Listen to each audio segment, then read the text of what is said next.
3, 2, 1. Here we go! Welcome back to Big Friendly Sports with Jon Hamm here in the great state of Oklahoma, in the great city of Oklahoma City. So glad you're back with us.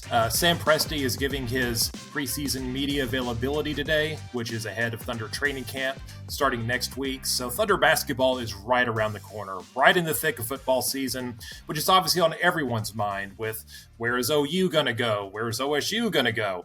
But here comes Thunder basketball right around the corner. I'm excited about today's show. Before we get there, though, one quick note.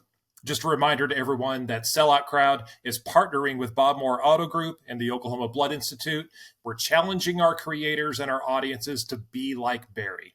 So our own Barry Trammell has given 278 times, sharing his whole blood and platelets to help those in need with their life-giving properties. So our challenge is to come up with 278 new donors, and we've been highly successful so far in our campaigns.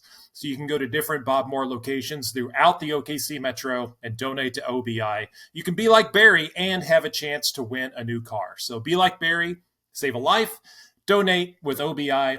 Go to selloutcrowd.com/OBI and sign up today. Okay, my guest today, Gideon Hamilton. So he is the host of the Thunder Radio Network. He's a host on 98.1 WWLS The Sports Animal. You can hear him before and after and at halftime of every Thunder game. He's also stepped in to do play-by-play because he is versatile like water. Gideon, how is it going today? It's going great, John. I'm happy to be with you. Yeah, I'm so glad that we got you to come on today because, again, there's a palpable buzz around the Oklahoma City Thunder. And when I started thinking, like, who's the first, actual guest? Like, I've done, like, a little, pilot episode, basically, where I talked about myself. But my first actual guest, I'm so glad I got Gideon Hamilton to come on. So, Gideon, kind of take us back here a little bit here. You covered the Thunder, but where did your love, your fandom for the NBA, how did that come about? Well, it's really neat, John, because growing up as a kid, you're a fan of a lot of different sports, football, baseball. I've always been a big golf and tennis fan, but the NBA was what I really gravitated toward. And I tell this story a lot that when you're going on a trip or going anywhere with your parents, you're kind of at the mercy of, where they want to go. You're in the back seat of the car. And so, whatever kids are doing, Game Boy, reading books or magazines or whatever, my mom still has the 1992-93 NBA statistical reference, which I read so much that the cover literally ripped off, and the 1993 basketball almanac. And so I always was really I love the NBA. Michael Jordan was scientifically engineered in a lab to be the coolest person on earth to a kid at that time. So, yes. Of course, I gravitated toward him. But I was always really fascinated with learning about the history of the NBA and kind of putting that together in my mind and learning more about it. So that was always my game. That was my sport. And so for me to be involved in that as a profession is something that is truly special. And I had a relative in San Francisco send me Warriors gear. So if you took a picture of my childhood bedroom, it's Michael Jordan and it's Chris Mullin and Hardaway and Chris Webber stuff all over the place. And that was my first game as a kid, going down to Reunion in spring of '94, which was a big deal for us to watch the Mavericks, who were terrible at that time. It was Jackson and Mashburn before they got Kidd, play against Webber and Chris Mullin and the Warriors. So have always been an NBA fan, and that's what makes this, what's happened in my life and my career something that's just really, really cool. Yeah, and that's where there's a little bit of synergy here with you and me. The first article I wrote for Sellout Crowd, I took pictures of old NBA guides, NBA registers, which had all of that statistical information that you just talked about. That's the stuff that I read all the time. And, my mom has talked about, we would go on road trips and my nose was always buried in a book. Sometimes a comic book, but sometimes it was an NBA magazine or book at some point to where the point where I was able to drive, I had no idea where to go because I was never paying attention. I was always reading a book and absorbing all this info. And so, yeah, the history of the league is, fascinating to me. The first piece that I wrote for Sellout Crowd goes into Scott Skiles, for crying out loud, and his trade from the Orlando Magic to the Washington Bullets. So, and yeah, that just sort of lends itself to, obviously there's been one professional basketball team temporarily in Oklahoma City and then a permanent one.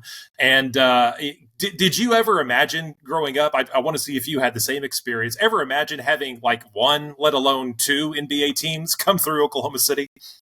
Oh, of course not. No, and a lot of things, everybody's aware of this. There had to be a lot of coincidence and circumstance go on for an NBA franchise to be in Oklahoma City. But no, I could have never dreamed that, even if I didn't do this job, that I would be able to, drive 20 minutes to go watch an NBA game. It's just crazy how everything happened. And it's amazing to me. And it was back then when New Orleans was temporarily here. It's beyond my wildest expectations at how much this city embraced that team. And then, of course, this one as well.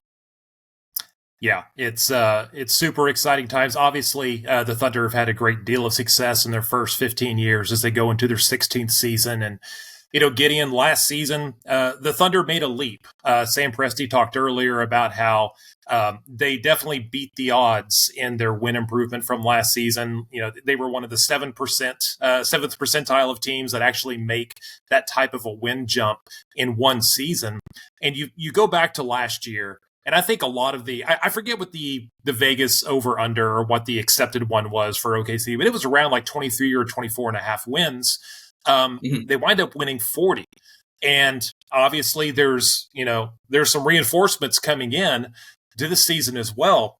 Is it reasonable to expect a similar type of lead? Maybe not 12 wins necessarily, but people are really high on this team. They're kind of the trendy pick right now. How reasonable is it that they're going to meet that?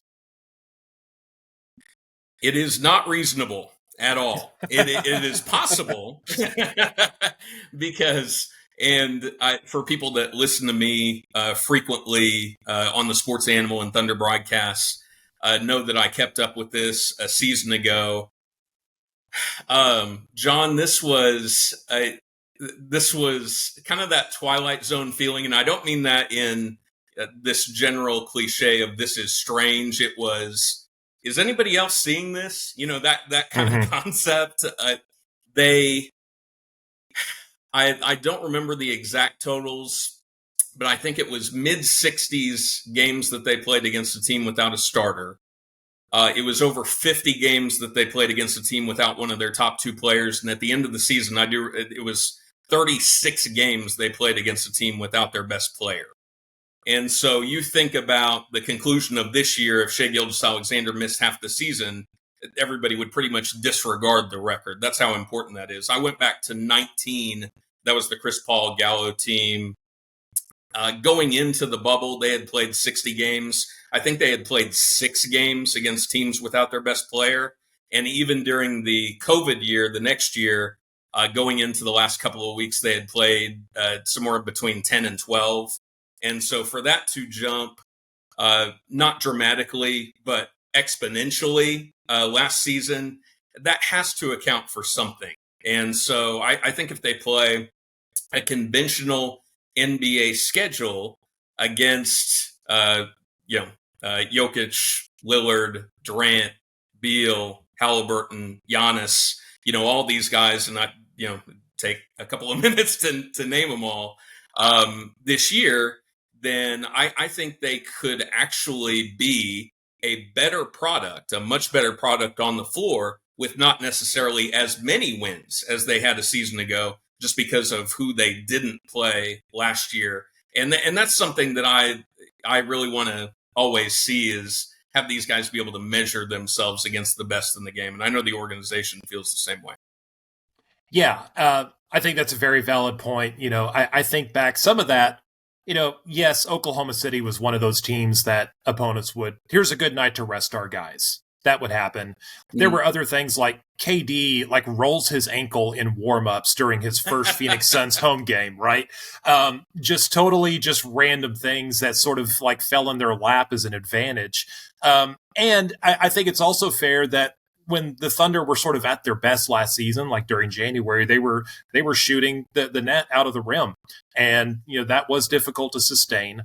And so when you look at this team, some of that was again fortune, some of it was just luck or happenstance. What are some tangible things that you think are going to help this team move forward next season? It could be something as simple as, well, they're adding Chet Holmgren. Sure. And I don't want to downplay at all the improvement that the team made a year ago, and how guys really bought into the concept of playing off the basketball. There was some discussion going into the year of who needs to be an initiator on offense, and that turned out to be almost exclusively Shai Gilgeous-Alexander. And I think probably a quarter of the way through or a third of the way through, guys really did figure out how to play off of each other in a really successful way, offensively and defensively. Almost everybody across the board really brought it in a way that helped them compete on a nightly basis. There were also some things that happened during the year with injuries that I think actually kind of helped improve the team defensively in terms of their deployment that they were able to make. So I don't want to downplay the actual improvement that was made a year ago, because it certainly took place. And I think it could be able to, in terms of something tangible, if you legitimately don't have a rim protector a season ago and you have somebody with the length and athleticism to make up for other people's mistakes that will happen, or just the way that the defense is able to funnel into places of advantage there, I think defensively they could be a better team this season. I'm interested to see how teams attack Chet Holmgren if they bring him away from the basket, and how they're able to try to utilize that. But if Oklahoma City now with somebody who honestly could provide them with a little bit of rim protection, your instincts just tell you that, hey, the metrics could look a lot better defensively. And so that's something that I'm really excited about. Yeah, and I think it's also been, I've seen the point made before that, the Thunder, certain lineups had a very positive net rating when you even include guys like Poku, Jeremiah Robinson Earl, who are, their roles going into next season are uncertain. And so I think there is, some optimism within the fan base that, again, another year of development, another year of cohesion, maybe that, and then if you bring in Chet in place of those guys, maybe there is some improvement there as well. Besides, obviously, the Chet Holmgren of it all, when you look at this Thunder roster going into this season, who are you sort of eyeballing as this is someone that I'm keeping an eye on to help maybe rise the boat a little bit? Oh, I think Jalen Williams is such an intriguing player because his instincts are at a different level than most NBA players, particularly at this age. And I enjoyed watching him with the ball in his hands a little bit more toward the end of the season a year ago. And so I'd like to see that, not at the expense of Shai too much, but I'd just like to see his growth in that area this year. And Mitchell is intriguing because I think his knowledge of the game, and just somebody who is going to fit into a place where, okay, we need you to do this, we need you to be this. I think he has the capability in the few minutes that he's going to receive next season to be somebody that could impress people. So those would be a couple of guys that I have my eyes on this season. Yeah, it's going to be, again, I'm excited to talk to Thunder players on Monday and start getting, their thoughts, and everything right now is sort of like setting the table for this coming season, sort of setting expectations. And, and then, again, we're going to see this team in action. Aside from the team on the court, Gideon, the other big news surrounding OKC is, yesterday the OKC Council voted to send the arena financing plan to a vote. That'll be on December 12th. I'm just kind of curious from your vantage point, what kind of feedback are you hearing, whether it's from fans, whether it's from, just random people that have no interest in the team? I'm kind of curious what's your pulse on this? It's The same feedback that anybody gets when any kind of spending measure goes up for a vote, and that is the 20 or 30% that are going to grumble and bristle at it, and then the 20 or 30 in the middle that are like, it's probably going to happen anyway, and then the people that are really, really passionate about it. The building is Thunder first, but because of the events and the commerce that it brings to town, this is something we talked about toward the end of last year, with the team being one game away from at least 2 extra games, and the kind of business and cash flow that brings to restaurants and industry around Bricktown, how important that is to get back to that place.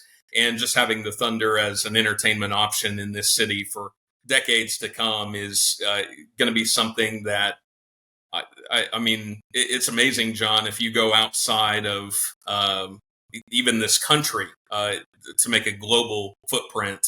If you say OKC, the first thing a lot of people are going to say is Thunder. It's really important. This measure I expect will pass overwhelmingly, and we'll be enjoying the Thunder for many years to come.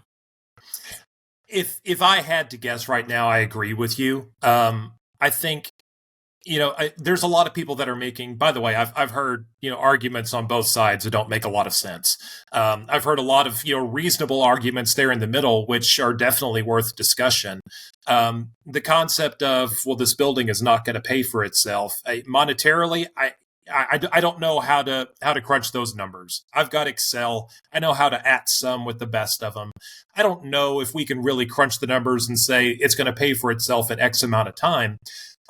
But I'm curious if you kind of, if you're with me on this, sometimes you just like having the thing. And there are people that when the PlayStation 5 came out, they paid $1,000 on eBay because they wanted it, or they drove to the middle of Texas because that was the nearest place they could pick it up. Was that a smart decision? No, that was their own money. I get it. It's a different discussion with tax dollars, but sometimes you just vote for the thing that you want to have available to you. Sure. And this is beyond the Thunder. It's, again, you touched upon it a bit, concert events and other things, not just the Thunder, but sometimes, the heart wants what the heart wants.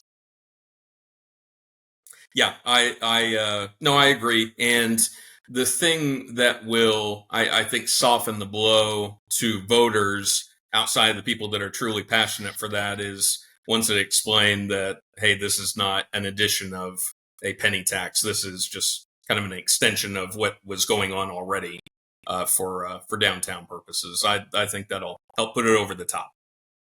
Highly recommend anyone that has not read the book Boomtown by Sam Anderson. That talks about it's a fantastic, history book of Oklahoma City in particular.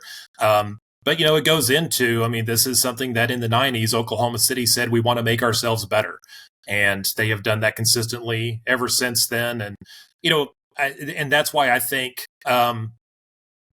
it's, again, valid points to be made. But I think people here want to continue to invest in the city and continue to make it the best it can be. And, so far the trends are in that direction in terms of population growth. And, I don't know if you're like me, Gideon, but, I used to go downtown pre-Thunder, and I drove through downtown. I didn't stop anywhere, but I drove through quite a bit. No, it's and having the security of knowing that the team is going to be there is only going to, I think, boost interest in local businesses, whether that's restaurants, hotels, whatever the case may be, merchants, to say, okay, this is going to be around for a while. Why not take a shot at, being in Bricktown, closer to that area, and that's only going to further just help with the culture of this area, I think. Yeah, exciting times ahead. Starts on the basketball court, and we'll have a lot more clarity on the direction of that come December, I believe. So, Gideon, thank you so much for your time. Again, Gideon, you can hear him on WWLS The Sports Animal, which is part of the Thunder Radio Network. You can hear him pregame, postgame, halftime, and just a tremendous. I didn't even touch upon this, but what was it like for you to have to be subbed in, pinch hit, and do play-by-play on the radio. I mean, that's normally not, that's, I'm sure the skill set you have, but suddenly you're up. You're getting the call from the dugout. Yeah, you realize how difficult it is to call, not necessarily basketball, but NBA basketball.